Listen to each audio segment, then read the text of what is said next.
Hi, welcome to YoYo TV. Telangana CM Revanth Reddy మార్కును create చేసుకుంటున్నారు. ప్రజలను ఇబ్బంది పెట్టకుండా పాలన చేయడమే కాదు, రాష్ట్రంలో ఇంకో 10 ఏళ్లు కాంగ్రెస్ని పదిలం చేసేందుకు ప్రయత్నాలు షురూ చేశారు. గత ప్రభుత్వం అమలు చేసిన పథకాల స్థానంలోకి కొత్త పథకాలను చేర్చారు. అంతేకాకుండా గత బీఆర్ఎస్ ప్రభుత్వం అనాలోచిత నిర్ణయాలతో అనేక తప్పుడు నిర్ణయాలు తీసుకుందని రేవంత్ విమర్శించారు. చివరకు రాష్ట్ర పేరును కూడా మార్చేశారని ఫైర్ అయ్యారు. ఉద్దేశపూర్వకంగా టీఆర్ఎస్ పేరు కలిసేలా టీఎస్ అనే పేరు పెట్టారని ఆరోపించారు.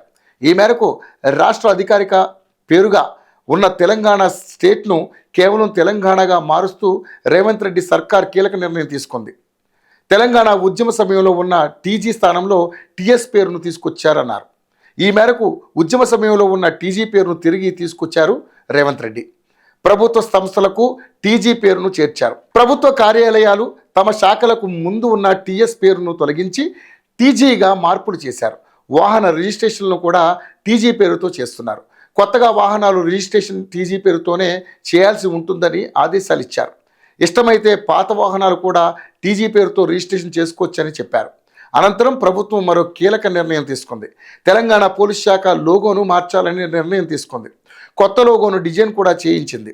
ఈ మేరకు పోలీస్ శాఖ లోగోను విడుదల చేసింది. తెలంగాణ పోలీస్ డిపార్ట్మెంట్ ట్విట్టర్ ఖాతాలో న్యూ లోగోను పోస్ట్ చేసింది.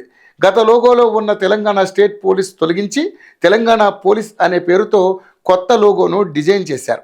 గత లోగోలో కేవలం స్టేట్ అనే పదాన్ని తొలగించి కొత్త చిహ్నాలని ఆవిష్కరించింది. ఆ ఒక్క మార్పు మినహా గతంలో ఉన్న లోగోనే విడుదల చేసింది. ఇక నుంచి పోలీస్ శాఖ అధికారిక చిహ్నం తెలంగాణ స్టేట్ పోలీస్ నుంచి తెలంగాణ పోలీస్గా మారిందని పోలీస్ శాఖ వెల్లడించింది. ఇవే కాకుండా రాబోయే రోజుల్లో చాలా మార్పులు జరిగే అవకాశం ఉందని అధికారులు చెబుతున్నారు.